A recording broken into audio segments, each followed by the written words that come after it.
Good morning, my name is Lee Bell. I'm the President and CEO of the Ybor City Chamber of Commerce. Welcome to our October luncheon. How many of you, this is your first time to be at one of our luncheons? Oh my. Thank you. Thank you for coming. And we have people here from jump around the whole game. So you're in for a treat today. Anybody know what little anniversary Ybor City is celebrating? 140th. It's all over your table, everywhere. So just so you know, Ybor City is celebrating 140 years. Our sponsor, J.C. Newman Cigar Company, is celebrating 130 years.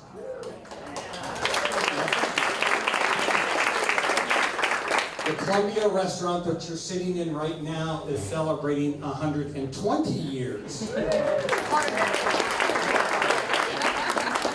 And the Chamber of Commerce is the toddler on the block at 95 years. And no, I haven't been here since it started. All right, let's go ahead. If we could stand, and we'll have a moment of silence, and then we will also say the Pledge of Allegiance. So join me in a moment of silence.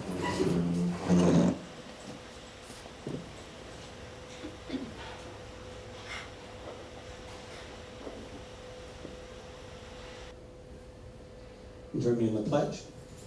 Pledge allegiance.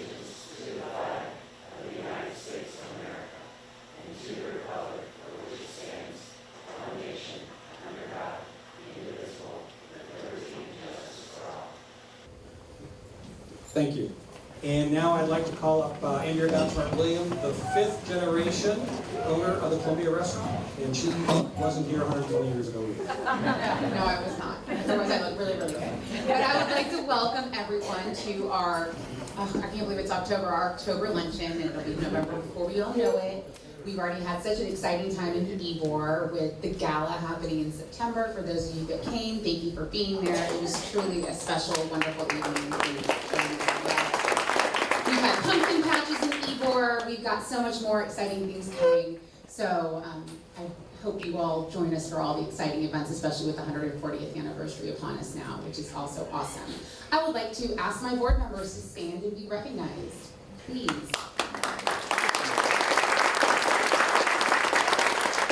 I'm going to give it back to Lee Bell. Thank you very much. Few announcements that we have. First, I'd like to recognize our sponsor, J.C. Newman Cigar Company. If you want to come up, sure, and say a few words. 130 years. 130 years. Thank you so much, Lee. Good morning, everybody. My name is Drew Newman. My great-grandfather founded our cigar company 130 years ago on May 5th, 1895, and it's our privilege to roll cigars today just like he did 130 years ago. If you haven't had a chance to visit our factory, would certainly encourage you to do so, and you can step back in time and see how Ybor City was a century ago. It's a real privilege to be here because of the 140th anniversary of Ybor City, and in a room full of people who love Ybor as much as we do.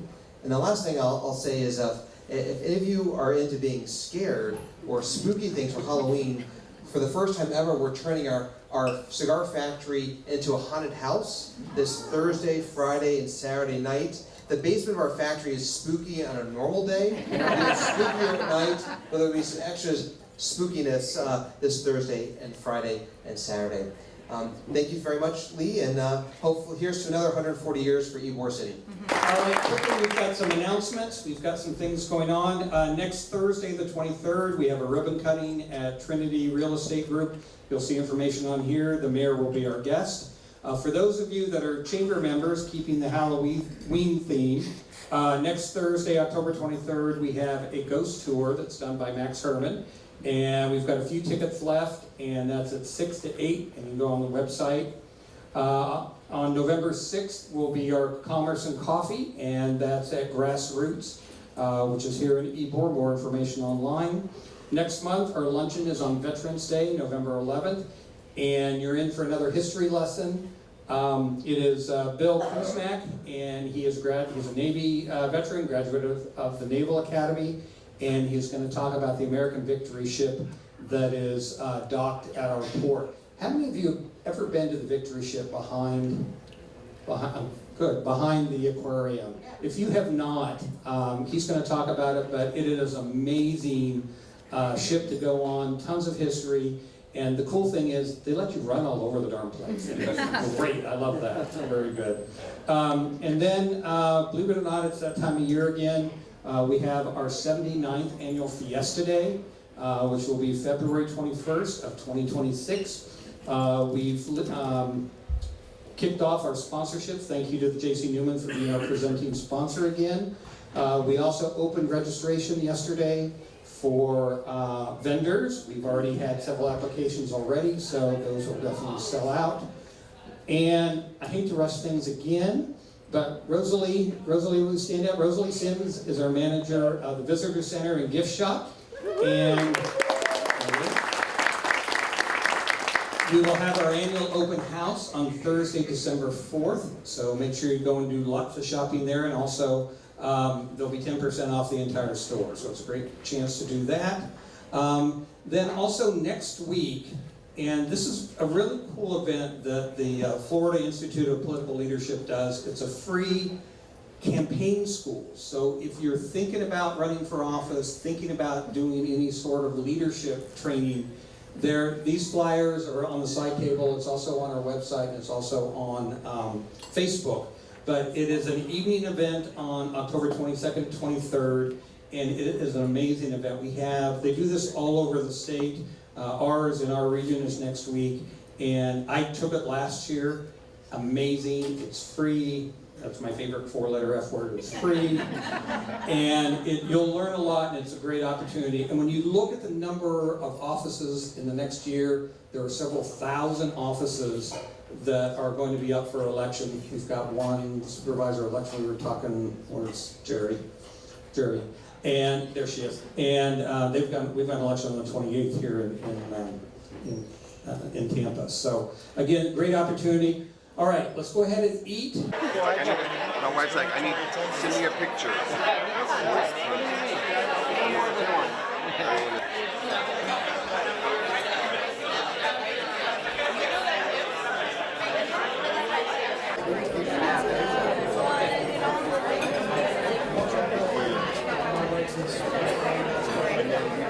And I know we're all excited for our speaker, so we're not going to take too much time, but I did want to introduce the artist who made this wonderful piece that you see to my right. Mario Perez Salavaje is right here. Mario is a very gifted artist. He's also a poet.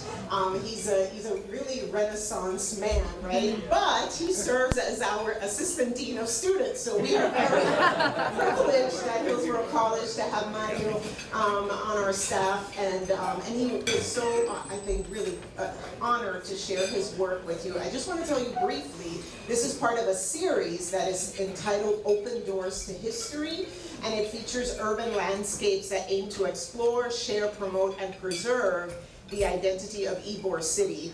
And his series is currently being featured at the Hotel Haya through November. So if any of you are interested, I certainly encourage you to go visit the other pieces. And they're for sale for anybody who's interested. So thank you, Mario, for sharing this little piece of history with us. Crystal, you want to come up? Hello, my name is Crystal Lastra. For those that don't know me, I work at J.C. Newman, and I'm also president of the Centro Estudiano de Tampa here in Ybor City. So I would say that if anyone needed no introduction, today's speaker is for certain that person, that he is deserving of one nonetheless. He's also going to tell me to keep it short. He has a lot to say today, so I'll try to. The Honorable Judge Emiliano E.J. Salcinas is a Tampa native, retired appellate, always a word I get stuck on, judge, and our community's most cherished historian. Over a distinguished career, he served 4 terms as Hillsborough County State Attorney. One of his 2 loyal assistants was my mother, who sat outside of his office for all 4 of those terms. And in those years, he hired the first African American, the first disabled, and the first female assistant state attorneys.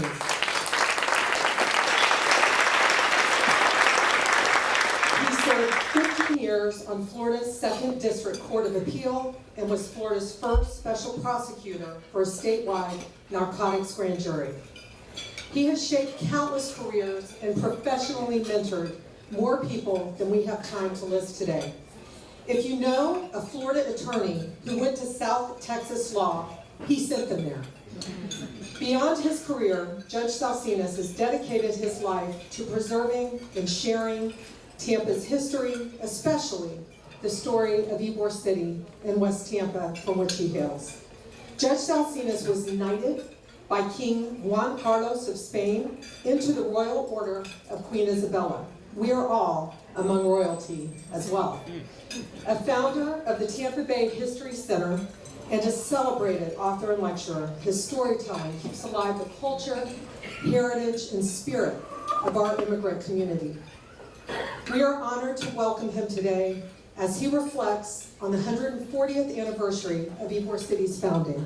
Please welcome Judge E.J. Salsinas. It's great to be back in Ybor City. What an important event you all are celebrating. 140 years ago, there was nothing where we're at today. As I'll get into it in just a moment, 140 years ago, Tampa was at best, a small fishing village with some citrus groves, certainly some cattle that we could send down to Cuba, but there was no industry. We had about 1,200 inhabitants. 1,200 inhabitants. That was Tampa town. It had grown from the village of Tampa. And as I'm going to tell you in just a few moments, it has become the city of Tampa. So what they've given me today is the impossible dream, the impossible mission. I can see Caesar Gunsmart with his violin playing those beautiful songs, that beautiful song with beautiful words, The Impossible Dream. Well, that's the assignment that they've given me. When Lee called me, he tells me, I'd like you to give us the history of Ybor City. And I said, how many hours? He said 20 minutes. So, if things don't go well today, blame Lee. This is an important occasion because we are honoring the men that you see there, especially the first four. The most important is Vicente Martinez Ybor, who was the old man. He was the one that wanted to bring the cigar industry here. He had been looking where to go. He wanted to move from Key West. And the man next to him was his general manager of the factory, Eduardo Manrada. And he was a well-educated banking finance genius that Mr. Ybor had befriended when Mr. Ybor was in Cuba. The other gentleman, Ignacio Aya, had a cigar factory in New York. He was a young man. In fact, Manrada and Aya were in their 30s. They were contemporaries. And Manrada would come to Key West to visit with El Viejo, the old man, because Mr. Ybor knew the cigar industry, the production, the development, the transportation, the salesmen, etc., the marketing. And Ignacio Aya would learn from the old man. Mr. Ybor liked him so much that he had him almost as an adopted son, even though Aya was a competitor. But Aya used to follow the advice of Mr. Martinez Ybor. The other young gentleman that's at the end there comes after Ybor City is started. But he was very important because he and Ignacio Aya started the mutual aid societies. And you know how important the mutual aid societies have been in the history of Tampa, with the Centro Español, with the Centro Asturiano, with La Unione Italiana, with the Cuban Club, and the Martí Maceo Club. So these giants of industry that I frequently call the Four Horsemen came to Tampa because it was a little village, but something very important had happened. And that was that Mr. Plant had just brought the railroad to Tampa. So you could get on the Plant Railroad in New York, and in 2 days, in 48 hours, you would be in Tampa town. And his vision was, I want to build a big, big exotic hotel, which he did. And I want to run my railroad all the way from New York Central Station, all the way to the front door of the lobby in what we now call the University of Tampa. He also used to have steamboats, steamships that used to go up and down the New England coast. And he wanted to bring those steamships here, only to find that the great, beautiful Tampa Bay was too shallow, full of fish, but very shallow. So he decided, I'm gonna build a spur, 7-mile spur, to what we now call Port Tampa. Not the port of Tampa, but what used to be the city of Port Tampa. It's there that he built wharfs so that his ferries could come not just to Tampa, but could travel to Key West, which was the largest city in Florida. Hard to believe. Are you kidding me, Jay? Key West was the largest city in Florida because of the cigar industry. But the Cubans wanted independence, and there were strikes and demonstrations, and the old man said, I want to find a place maybe in Galveston, maybe in Mobile. I want to transfer my cigar factory, and it so happens that Mr. Aya is visiting with him and says, you know, I just came from New York to a place called Tampa. It's got a great port, a big bay, and then I got on a ferry ship and it brought me here.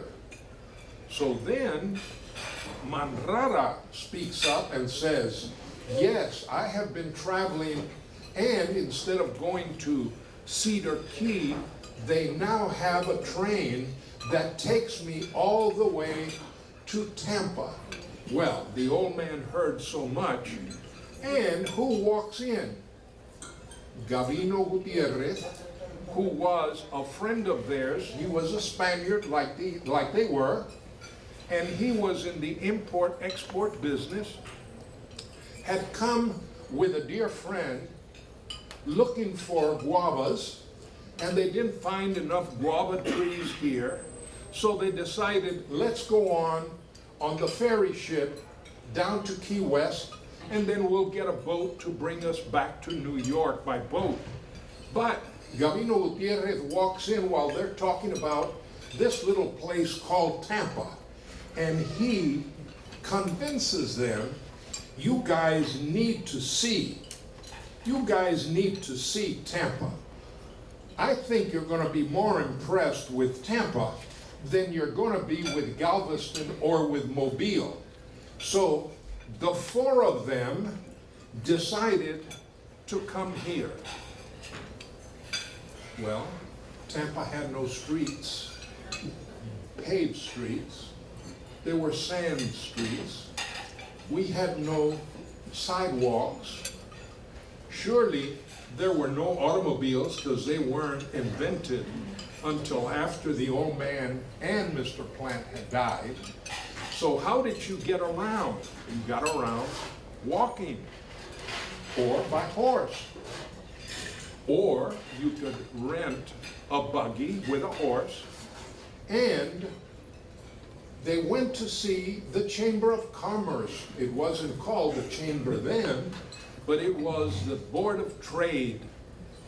And it was the Board of Trade that welcomed these four immigrants with an accent, and they were interested in finding land to bring two cigar factories. Mr. Ybor's factory, which was a big cigar factory in Key West, one of three biggies in Key West, and Mr. Aya, who wanted to transfer his medium-sized factory from New York. Oh yes, you want to take a look at this piece of property, you want to take a look at that piece of property. And while they are negotiating, especially Mr. Ybor, he celebrates his 66th birthday. So, as we celebrate the 140th, how old was he, EJ, when he came here? Well, he was 66 years of age. The people that were with him, the two men that helped him a lot, Manrara and Aya, were 42 and 43. And Gavino Gutierrez, who happened to walk in, he had studied architecture and engineering in New York, spoke English well, married to an Irish lady from New York. He was just 36. So in looking for property, Mr. Ybor focused on 40 acres that the former sheriff of Hillsborough County, the former clerk of the court of Hillsborough County, a gentleman by the name of John T. Leslie, negotiated for 40 acres. And Ybor buys 40 acres. And then shortly thereafter buys 50 acres. And Ignacio Aya buys 20 acres. And they quickly tell Gavino Gutierrez, okay, we want you to be our foreman. We want you to take care of clearing all of that forest, all of the trees, all of the oaks, and all of the palmettos that are there. We want you to level the ground. We want you to take out all the stumps so that we can bring in construction people. Well, Gavino Gutierrez quickly moves from New York to Tampa and becomes the foreman to develop something new which we now proudly call Ybor City. We needed workers. Workers came mostly from the Georgia and southern states to start clearing the area. Where were these four horsemen? Where were they staying? They were staying at a small hotel on the corner of Ashley and Lafayette, which we now call John F. Kennedy, in a hotel that Mr. Plant had built, the Plant Hotel. They took their meals there, or they would walk to some other rooming house and restaurant or cafe, and if they needed to get over here, they had to rent a horse and buggy or a horse and wagons to bring them the 3 miles that it was to what became Ybor City. So transportation was a major headache. And travel time consumed because there was no automobile. So you had to depend on the horse or walking. And if you thought of the ferries, they didn't have enough channel depth to come into Tampa. But Mr. Plant was quickly moving those 7 miles, the spur, to Port Tampa. And it wasn't long after that that the wharf was built, and now the cigar makers could come in on Mr. Plant's 2 ferries, the Mascot and the Olivet. We all remember the Mascot because you can't look at the city of Tampa seal without seeing a ship, and under the ship it says the Mascot. And the reason that that's there is because one of the city councilmen is the one that brought up the name. We need to put in our seal the Mascot, because the cigar industry is the one that's bringing people and money. Important, people and money. And the old man was a very rich man, but he was all industry and production. But his general manager was a financial genius who knew how the banking systems could work, how loans and bonds could be acquired. So these 4 giants had to contend with a town that had no paved roads. There was a lot of mud, no sidewalks, certainly no bridges. What? EJ, wasn't there a Lafayette Bridge? No, that came after Ybor City was started, because the city had to build the bridge so that Mr. Plant could take his workers and construction people across to the west side to build what is now the University of Tampa, and which was a fabulous exotic hotel. So there was construction going on both sides of the east and west bank of Tampa. When the earliest workers got here, they really were explorers.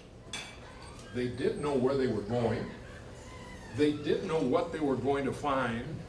They were really pioneers. Most of them were young, unmarried men, or if they were married, they had left their spouses and children back in their homes. But they were here, and they were doing the best they could, sleeping in boarding houses and transporting either on horseback or buggies or walking to the job site.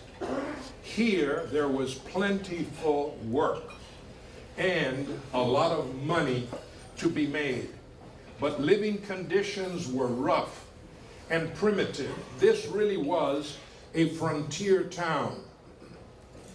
The cigar makers that first came here, since there was no Olivet or Mascot, came either on the Wind or the Hutchinson. These were 2 old side wheelers that brought them from Key West.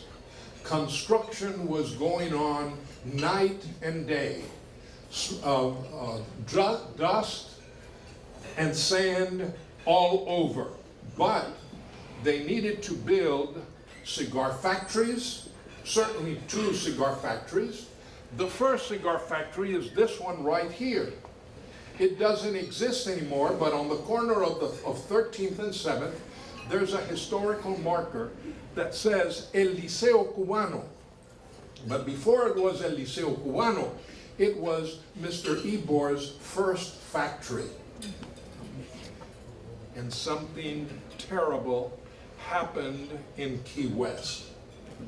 There was a massive destructive fire.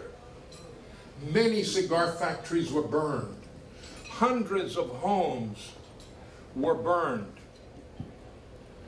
Ybor City became the third-party beneficiary because those cigar workers could get the ferry, come to Tampa, and have jobs and employment and send money back to Key West to their families. So the tragedy of Key West coincided in 1886 with the development of Ybor City.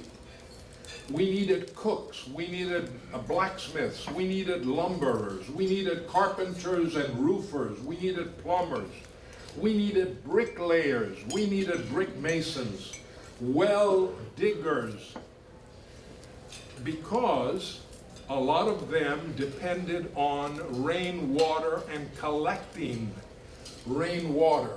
But Mr. Ybor had selected this area that had a wonderful spring. That spring is where the Rodante law firm is located, and it was that spring that the year that Mr. Ybor died had the first brewery of Florida. They were producing enough beer for all of Florida, all of Georgia, and even Cuba. So all of these workers needed to get here, and they were quickly paid, and they were paid good money. In the meantime, we needed horses, we needed stables, we needed carriages, we needed saddles, we needed wagons and harnesses, we needed all means of transportation of that period. We can't imagine Ybor City without cars and without trolley cars and without transportation. But Ybor City was a very primitive area. The workforce that was needed was quickly being satisfied because Mr. Gavino Gutierrez not only laid out the streets, the avenues. Remember, the streets run north and south, thanks to Gavino Gutierrez. The avenues run east and west. Where did he come up with that idea, EJ? Why didn't he do what they did in downtown Tampa, naming the streets for revolutionary heroes? No, he was from New York. And he knew that in New York you don't get lost by the numbering system. So that's why we have the numbering system in Ybor City. He decided, let's put the first factory here, the second factory there. Another factory man says, I want a big factory.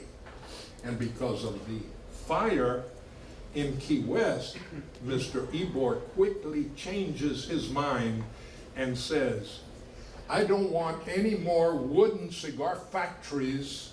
I want you to build me a brick cigar factory.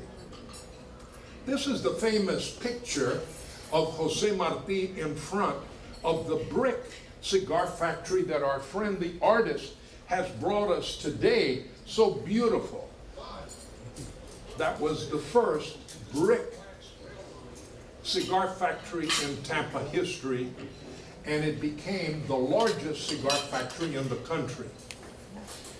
Then we have the big issue of food supply. Okay, so we've got water, we've got work to do. We now have where to sleep because Gavino Gutierrez is building little houses, little casitas. And part of the excitement of coming to Tampa is because they would say, if you come to Tampa, we've got a house that we'll rent you or will even sell you the house for $300. I can be a homeowner for $300. Yes, you didn't get much of a house, but you got a wooden place where you could cook and sleep and entertain friends. Or you could have a bigger house, or you could have a mansion for $3,500. Not bad. So now you had a place that you could rent. But is there a bank? Well, Mr. Manrada would take care of the financing, because directly across the street from the big brick factory, there was the finance and loan company that Martinez Ybor and Manrada had. So you could be working in the factories and they would deduct your payments from your salary, or if you needed money, you could borrow money, and you were living close to the factory. So you didn't have to travel long. You were right there. So you ate and you worked and you entertained close to where you were living. Then we had the problem of refrigeration. There was no refrigeration, but there was a gentleman that opened up a big ice plant. So now, John Severisi, an Italian entrepreneur who had a fishing company here, he could get a lot of ice and not only preserve the fish, but he could put the fish in Mr. Plant's railroad, and now in 24 hours, that fish that he got from the Hillsborough River or from the Tampa Bay or from the Gulf was now in New York. Mr. Severisi not only became a giant of industry here, he became the first Commodore of the Tampa Yacht and Country Club. And I don't want to forget Herman Glogowski. He was here, the mayor of Tampa, the first Jewish mayor of Tampa. He was the one that greeted Mr. Plant when Mr. Plant arrived with the railroad. He was the one that did the ribbon cutting for the Tampa Bay Hotel. He was the one that welcomed the 4 giants that brought the industry here. Herman Glogowski was a dear friend of these men, but men of industry. Unfortunately, Herman Glogowski got killed here in Ybor City because a new thing called an automobile hit his coach, his horse and buggy, and he died early in the 20th century. But he is a giant in Tampa history. And then the great problem of mosquitoes, gnats, lice, wasps, scorpions, snakes, and let's not forget alligators. And they all had to be cleared through this area that Mr. Ybor now had bought up to 1,000 acres. EJ, can you give me some idea what does 1 acre look like? Well, think of a football field. A football field is an acre. He first bought 40, then he bought 50. Manrada bought 20. And then Ybor continued to buy and buy and buy, and he got to have 1,000 acres in what we now call Ybor City. And Gabino Gutierrez is laying out what's going to be where, and we have to have saloons for sure. We have to have restaurants, they're indispensable. Barbershops, we got to have dry goods stores, and then many Jewish families came from Key West and from Gainesville and Jacksonville. And before you know it, we have a mixture of national groups: Spaniards, Cubans, Italian, Irish, Scottish, French, German, Russian, many, many mixtures here with multi-languages, multi-cultures, and they all got along. Mr. Glogowski, by the way, became the first president of the German-American Club. I didn't mention that as a mutual aid society because it ended in 1919 because there was so much resentment against the Germans following the First World War.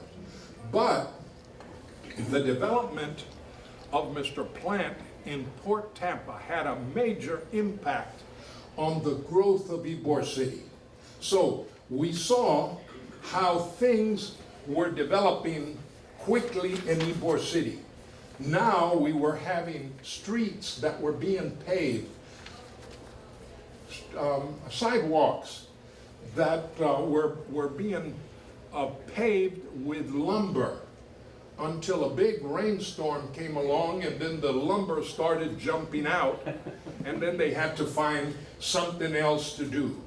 So then the mascot and the Olivet are constantly going back and forth, Havana, Key West, Tampa, Tampa, Key West, Havana, back and forth, bringing us more and more workers and more cigar factories.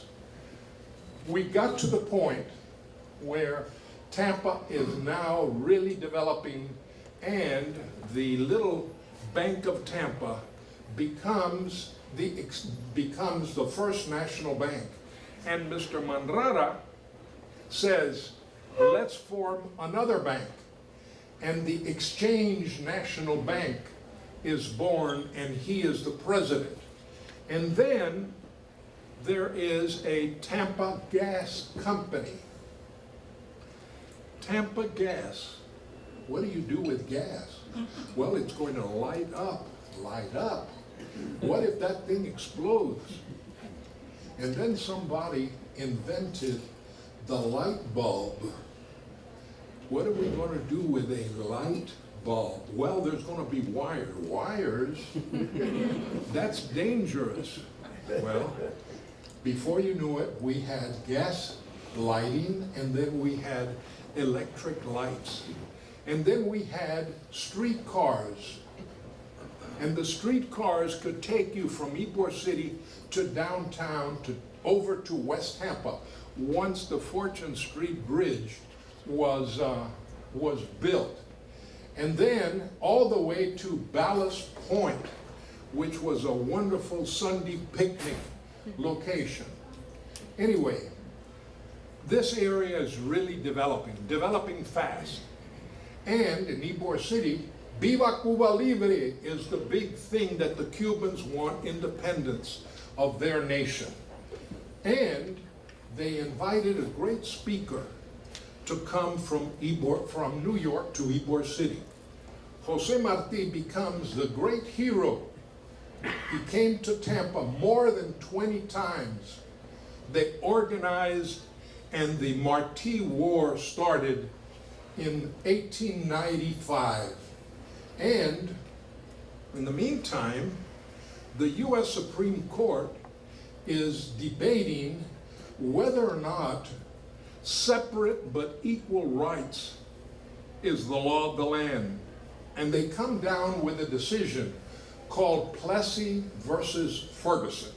And they said that separate but equal is the law of the land. The Cubans, who were composed of whites, blacks, and mulattoes, now all of a sudden could no longer have their Cuban club, o el Club Nacional, and that was the birth of the black or Afro-Cuban club called the Martí Maceo Club. In the meantime, the nuns have come to open schools here. The priests, 3 priests died in downtown at the St. Louis Church, and the bishop asked the Jesuits to come to Tampa. They not only took over St. Louis Church, they came to Ybor City and they opened Our Lady of Mercy just a few blocks from where we are today. A block and a half from where Mr. Martinez Ybor had his residence. What a coincidence that the smart Jesuits named the name of the church Our Lady of Mercy, and Mercedes was the name of Mr. Ybor's wife. Then the nuns from the Academy of Holy Names downtown opened a school called St. Peter Claver to teach the Afro-Cuban children, blacks, who could no longer go to a white school, and now you had education for the blacks. Tampa was in great revolution with the Cuban Revolution, and then with segregation and Jim Crow. And then, unfortunately, Mr. Ybor passed away. Mr. Ybor passed away in 1896. And Jennifer Dietz was able to get me from the archives, that she is the head of the archives, got me records that nobody has yet researched. The largest funeral that Tampa had ever had was the funeral of Vicente Martinez Ybor. And shortly thereafter, there is a mysterious explosion in Havana, Cuba, that had a major impact not only in Tampa and Ybor City, but in the world. The explosion of the Maine. And the newspaper man in New York that was saying, "Remember the Maine and to hell with Spain." And Spain is saying, "We have nothing to do with that ship exploding." But we declared war on Spain. Spain quickly surrendered. The historians call the Spanish-American War the splendid little war, because overnight in 1898, the United States was no longer a small country. It became an international power because we acquired Cuba, Puerto Rico, Guam, the Philippines, the Mariana Islands, all the way to the Pacific. The United States became a world power in 1898. And the next year, unfortunately, there was another big funeral. And it was the funeral of Henry B. Plant, who had done so much for Florida and for the development of Tampa. My time is up. I wish I could be here another 3 hours to give you very interesting material. In closing, I want to tell you that you all are at the cusp of an important event. You are now 95 years old as a Chamber of Commerce. James Fernandez was your very first president. He was a practicing attorney here in Tampa. So take these next 5 years to not only enhance Ybor City, but also enhance the commerce in this community, because without commerce, you cannot have good employments and money. So we look to you during the next 5 years, when you celebrate your centennial, to doing something great as these giants did, and we stand on their shoulders. Happy birthday, Ybor. Thank you very much.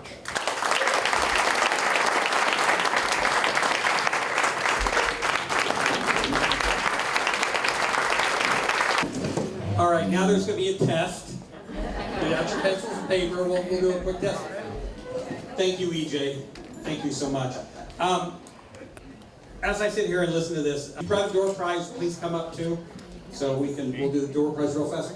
Think about if we're sitting in this room 100 years from now, and we're talking about somebody like Jeff Vinnick, what he did at Water Street. And then we're going to be sitting here talking about Daryl Shaw, what he did for Ybor City. So the development continues, and it is amazing that Ybor is where it is, and where it's going to go, and where it's going to change. So thank you, EJ. And again, if you brought a door prize, come up. Arminda, come up. Everybody, we'll go ahead and go ahead, Arminda, you want to start? And you want to talk about what you, talk about what you have? So I have 2 sets of Viva tickets. Viva's our #1 fundraising event for the year. It will be at the wonderful J.C. Newman Cigar Company on November 7th. And it is 1920s Ybor. Everything about Ybor. We play Bolita. We have, at J.C. Newman, they'll have hand-rolled cigars. Everyone gets a hand-rolled cigar. We'll have music, food from around Ybor. No Bernini's is coming. Hotel Haya is bringing food. So we're going to have Fawn Factory. Lots of different Ybor restaurants and West Tampa restaurants. So The first winner is going to be Kyle Walling. And the next one is Carrie Ellison.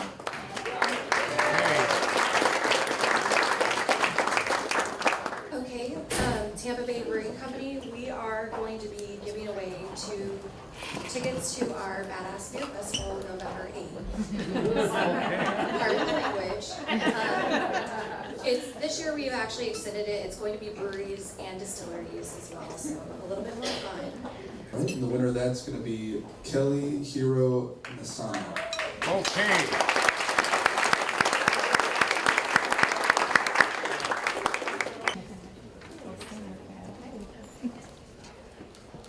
Usually when I give something away, it's something of some technology or something of that nature. But what I was going to do was introduce my son, but you've already met him in his Indian handmade vest. Who's a cinematographer and a videographer and a camera person who's just moved back to Tampa, which is our home, to find his fame and fortune in this wonderfully growing area. No, there you go, but that's not yours. So we're going to do something a little bit different. This is our company's fall catalog of wearables. So 2 people are going to get the opportunity to pick anything in the catalog that they want. And let me know the color, the size, the style number, and if you want your company's logo embroidered or screen printed on it, we'd be happy to do it for free. Wonderful. First winner is going to be Scott Gaddis. The next winner is going to be Christine Borgia. All right, Christine. All right, thank you very much. So, did you learn anything today? Yes. So we brought you up to about 1900 in Ybor City. So from now until April, we will kind of have a historical minute at each one of our lunches. So we'll continue on, and then in April it'll actually be all about cigar rolling. We'll actually have cigar rollers here, and we may have cigars for everybody. So we'll be celebrating all year long, and especially when we come to Fiesta Day in February, we'll do a big 140th. So thank you very much, and make sure you register for our November 11th, our special Veterans Day, and we'll hear about the American Liberty Ship right here in Tampa. Thanks, everybody. Have a great week. Are you still filming? Okay.